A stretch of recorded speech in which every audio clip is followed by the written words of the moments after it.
Bonsoir à tous, bienvenue si vous nous rejoignez dans cette nouvelle édition de l'actualité ce soir. Le bloc républicain qui se renforce davantage.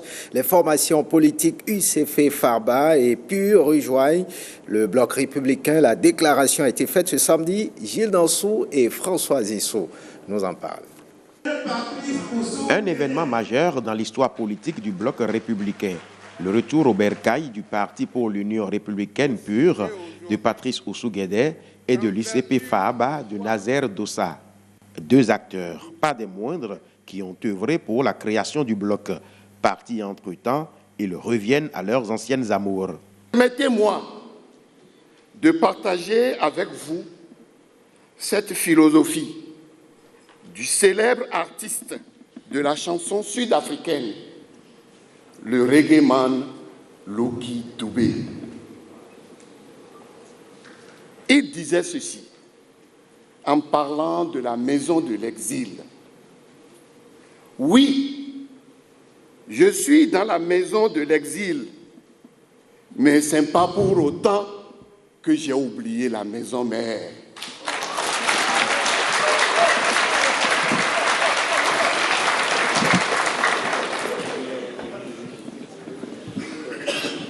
Il est vrai, une erreur s'était glissée dans le travail d'un des cheminots qui avait mal aiguillonné le train. Et me voici dans la maison de l'exil. Mais une correction a été rapidement réalisée par mon insistance. Et me voici de retour dans la maison. Lorsqu'il vous sera demandé pourquoi le PUR a choisi de venir au bloc républicain, répondez-leur que ici, c'est la maison du PUR qu'il a contribué à édifier.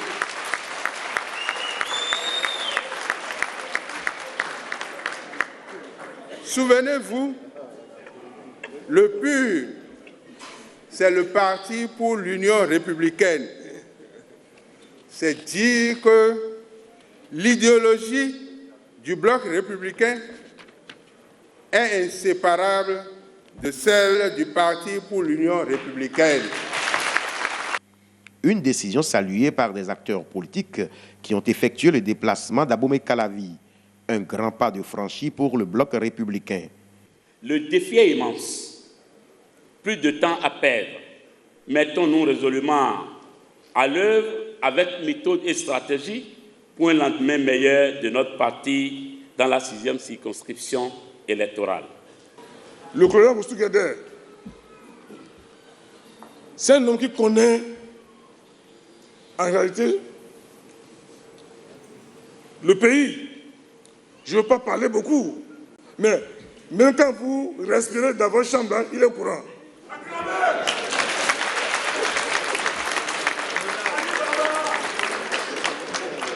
Et ça va Farba qui va parler, donc c'est pour vous dire que, monsieur le colonel, monsieur Farba, c'est maintenant que nous avons retrouvé ce qui nous manquait, ce qu'il nous fallait. Ce retour à la maison est d'une importance capitale. Le cercle de famille vient à nouveau de s'agrandir. Le bureau exécutif national m'a demandé de vous dire que vous avez tout le soutien et les bras ouverts, vous êtes accueillis dans votre maison. Je voudrais rassurer donc nos élus, communaux et locaux de Calavi, que les intimidations, les menaces auxquelles vous faites face aujourd'hui, nous ferons le combat. La bénédiction des têtes couronnées reste un autre temps fort de cette rencontre politique. Reportage signé Gilles Dansou et Francis Faton. Parlons à présent de cette rencontre de Mouel Bénin avec la diaspora, les coordinations du parti Mouel Bénin, mouvement des élites pour l'émancipation du Bénin, section des États-Unis, ont échangé ce jeudi à Cotonou avec les militants à la base de ce parti. Il s'agit de faire le point des actions entreprises depuis quelques mois et de partager l'expérience américaine en matière de politique. Gilles Dansou et Petroni Lokoso. La diaspora de Moël Bénin des États-Unis se livre ici à un exercice de partage d'expérience avec les responsables du parti et quelques militants à la base. Faire la politique autrement en se fondant sur le modèle américain, tel est l'essentiel à tirer de cette rencontre. Aux États-Unis, nous avions constaté tout simplement que ceux qui militent pour les partis, ce sont ceux-là qui donnent les moyens pour l'existence et le développement du parti. Et nous sommes tous, en tout cas d'un certain âge, nous savons l'expérience au Bénin. Et avec l'avènement de Moël, juste un an, quand le président Jacques Ayadji a commencé par développer les idéaux, nous avons dit, tiens, ce serait quand même une aubaine pour nous au niveau de la diaspora d'accompagner cette vision pour une expérience qui existe déjà aux États-Unis. Nous convenons avec les idéaux du parti que l'argent n'est pas le maître de ce parti-là. Nous convenons que ce sont nous autres militants qui devons nous sacrifier, qui devons travailler dur pour que le parti existe et continue d'exister et que le parti contribue effectivement au développement du Bénin. Des questions d'éclaircissement, des contributions ont meublé cette séance assez fructueuse. Le président de Moël Bénin félicite la diaspora des États-Unis qui travaille inlassablement pour le rayonnement du parti. Produisons ce que nous consommons et consommons ce que nous produisons.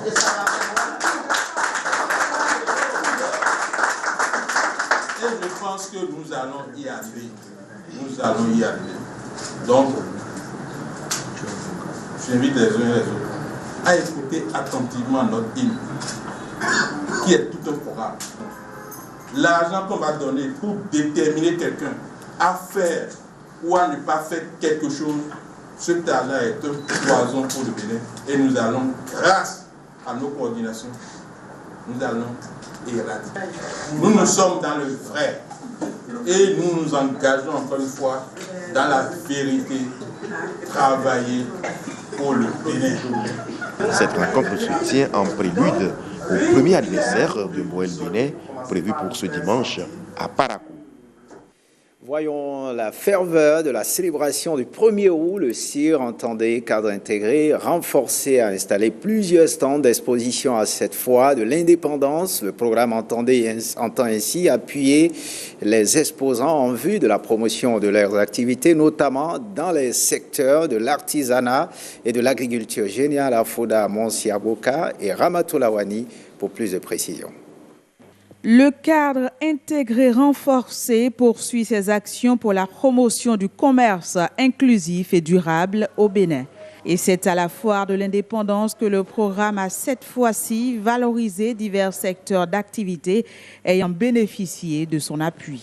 Nous sommes venus ici participer à la foire de l'indépendance édition 2019 grâce à l'appui du centre intégré renforcé, qui a vu que l'effort que nous faisons doit être encouragé et il nous encourage pour que nous puissions montrer un peu l'action que nous menons depuis 26 ans. Nous sommes ici pour présenter nos produits tels que vous le voyez, grâce au cadre intégré renforcé qui ne cesse toujours de faire un grand effort du côté des artisans. Ils nous permettent de présenter nos produits. Production de jus de fruits, agriculture ou encore artisanat, le cadre intégré renforcé se veut être un projet d'appui au développement de chaînes pour ces différentes filières en vue de la promotion de l'entrepreneuriat. Nous sommes ici avec 8 entreprises et ces entreprises, vous allez constater qu'il y a eu beaucoup d'améliorations au niveau des produits, au niveau de l'emballage. Et actuellement sur la foire, si vous faites les enquêtes, ce sont ces entreprises qui vendent beaucoup plus que toutes les autres entreprises qui sont sur place sur la foire. La preuve que le cadre intégré a obtenu des résultats palpables, des impacts sur l'économie béninoise. Et je crois que nous sommes là pour accompagner toujours les entreprises à aller plus loin. Le cadre intégré renforcé est un programme mondial qui permet aux pays les moins avancés de s'insérer dans le système commercial mondial. Il travaille essentiellement sur la compétitivité, la connectivité et la conformité. Vous êtes amoureux de l'art, mais surtout de sa beauté. La Galerie Giraud ouvre de nouveau ses portes à sa clientèle et au peuple béninois avec des œuvres contemporaines, des modernes. La cérémonie de réouverture, c'était le vendredi dernier. Rebecca Kenjaondé. Le quotidien du Béninois peint en couleur. Ce tableau est le plus captivant pour les amoureux des arts. Entre découverte et admiration, ils restent stupéfaits face aux différents tableaux exposés ici, à la Galerie Giraud. Des couleurs chatoyantes, chaudes et lumineuses, des symboles, des objets de décoration, des collections d'œuvres d'art aussi bien contemporains que modernes. Des toiles. Tout y est, tout pour séduire les férus de la beauté artistique. J'ai vu beaucoup de choses qui sont vraiment très beaux, très jolies. J'étais très impressionnée par les exemples. L'art béninois est quelque chose de très spécial. L'initiative porte les griffes de cette dame, Rosine Dankoupaki. C'est son nom. Diplômée en arts plastiques à l'École des Arts de Dakar au Sénégal, elle décide de revenir au Bénin pour créer sa galerie en 2009. Mais elle sera fermée quelques années plus tard pour des raisons d'emplacement. Aujourd'hui, la Galerie Giraud rouvre ses portes. Donc, j'invite tout le monde à venir. Vous avez vu ce que j'ai exposé. Toutes les œuvres en toile, les œuvres en bronze, les œuvres en sculpture, en bois et tout ça. Donc, vous ne serez pas déçus, le peuple béninois ne sera pas déçu, les amoureux de l'art ne seront pas déçus en venant à la Galerie Giraud. La Galerie Giraud, c'est aussi un espace d'exposition-vente, d'exposition consacré à la condition féminine, de dépôt-vente d'œuvres d'artistes ou d'artisans et de résidence d'artistes. L'espace d'expression artistique fait également dans la promotion des talents béninois. Ce que vous faites aujourd'hui participe fortement de cette ambition que nous avons qu'enfin dans notre pays, nous ayons des cadres appropriés d'expression de notre richesse culturelle. Je voudrais, au nom du président de la République, vous dire merci pour cette belle initiative qui permet à nos talentueux artistes de mieux se montrer à tous les passionnés d'art et au grand public. La Galerie Giraud est à Cotonou. Elle est située dans la zone commerciale Ganri, en face de Bénin Télécom. De belles perspectives pour le secteur de l'énergie. La tournée du ministre de l'Énergie, on en parle avec les localités du département de l'Ouémé, dont Jean-Claude Rousseau s'est rendu dans le plateau objectif, voir de ses propres yeux le niveau d'avancement des travaux d'électrification et l'effectivité des opérations de branchement des abonnés. Plus de précision avec Blaise Adamko et Ramatou Lawani. Le gouvernement est en train de faire un effort louable dans le plateau. Ce sont là les propos liminaires du préfet du département du Plateau à l'arrivée du ministre donnant Jean-Claude Oussou à Araromi dans la commune de Sakété. Dans cette localité, les populations vivent le calvaire à cause de la faible tension de l'énergie électrique. Des gens dans la zone là, ils ont l'électricité, mais c'est la baisse de tension à partir d'une certaine heure. On l'observe aussi dans beaucoup de régions du pays pour la simple raison que pendant des années, les investissements n'ont pas suivi l'augmentation, le taux de croissance de la population, c'est-à-dire le taux de croissance de la demande finalement. Pour conjurer au passé cette situation, le gouvernement du président Patrice Talon a pris le taureau par les cornes. Des travaux d'extension de haute tension d'énergie électrique sont entrepris. Au regard du niveau d'avancement du chantier, au plus tard en fin septembre, on peut déjà l'inaugurer. Oui, parce que les poteaux sont armés, le tirage ne dure pas, les transfos sont là, c'est juste à poser, le câble aussi. Mais avec le transfo que vous prévoyez là, donc ça va, ils vont finir avec ce calvaire. C'est une joie pour tout le monde. Voyez-vous, fin septembre, moi je prends date. Cette extension, outre Sakété, si le plateau peut encore avoir quelque chose en plus, vraiment ce serait au grand bonheur des populations de ce département. Nous sommes dans le noir, que le ministre a promis que quelque chose sera fait. C'est le commencement déjà. Nous remercions le gouvernement pour ce pas et nous comptons que prochainement, et les autres localités seront satisfaites. C'est le PAG qui est en marche et nous félicitons tout le gouvernement pour ce travail qui est en train d'être fait. Ça n'a pas été facile de gérer la jeunesse, la population pour les 2 quartiers qui restent à électrifier. En plus de ça, il y a d'autres arrondissements de la commune qu'il ne faut pas oublier. La délégation prend ensuite la route d'Ikpedjile, un village de Sakété. Ici, le gouvernement a construit une mini-centrale solaire photovoltaïque. L'ouvrage est mis en service pour le bonheur des habitants. Des branchements sont déjà effectués.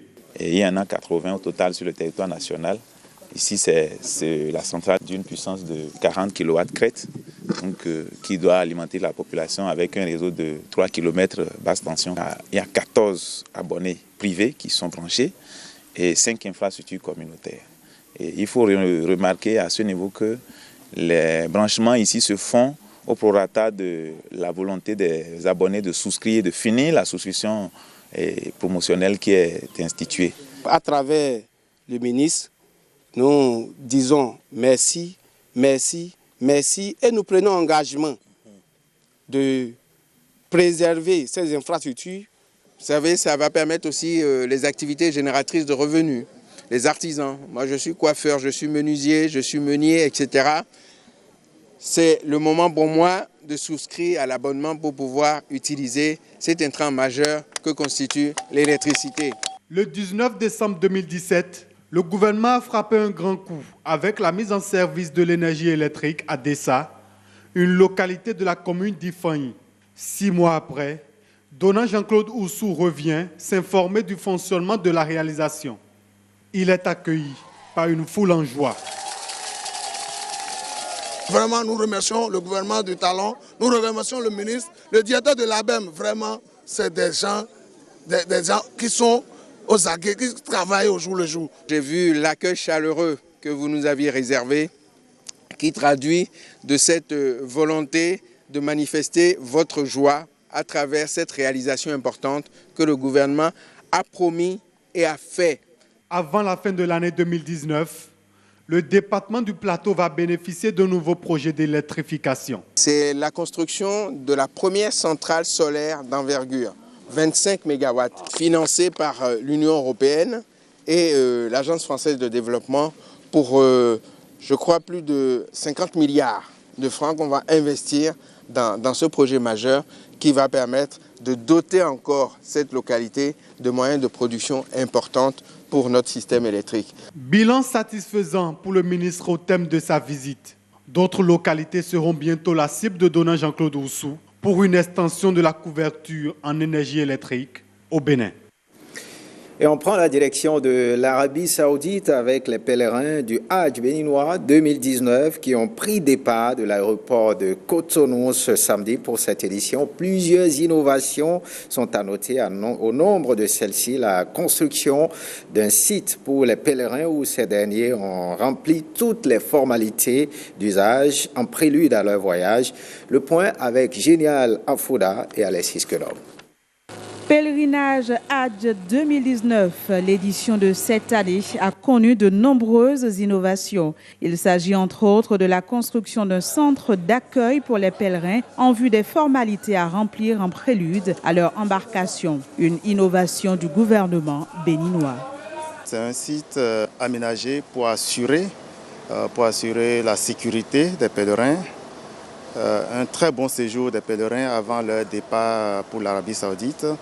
Nous travaillons tout le temps pour l'entretien. Ce site a été aménagé de telle sorte que toutes les opérations aéroportuaires puissent se dérouler là-bas. Donc le gouvernement a mis tout le budget qu'il faut pour que les installations puissent se faire à la place Idi. Autre innovation du gouvernement, le transport des pèlerins du site d'accueil à l'aéroport de Cotonou. À cet effet, un partenariat a été noué avec Air Bénin Taxi. Nous avons carrément transféré l'aéroport de Cotonou sur un site neutre, le site Idi, sur lequel nous sommes en ce moment et sur lequel nos passagers sont en train de faire certains la pesée des bagages et d'autres leur embarquement pour aller vers l'avion. Face à ces différentes actions menées par le chef de l'État et son équipe, la communauté musulmane n'a pas manqué de témoigner toute sa gratitude à leur endroit. Nous remercions sincèrement le chef de l'État pour ce joyau qu'il a offert à la communauté musulmane et en particulier aux hôtes de Dieu. Donc nous souhaitons vraiment que Dieu lui donne la santé, la longévité et la force. C'est une très bonne organisation. Déjà, à notre arrivée, la sécurité au niveau de la porte, au niveau du portail, la propriété de l'intérieur, le cadre très attrayant. Tout ceci donne une bonne impression et ça donne l'envie d'aller à la Mecque. Cette année, vraiment, c'est bon, le centre qu'on nous a trouvé, le centre qui a été réservé pour les pèlerins, vraiment c'est intéressant. Ce n'est pas comme les autres années, à Zongo par exemple. À Zongo, il n'y a pas du tout de la sécurité. En tout, 8 vols sont prévus vers la Mecque. Le premier avion des pèlerins vers la Terre Sainte a pris son envol ce 27 juillet avec à son bord 284 passagers.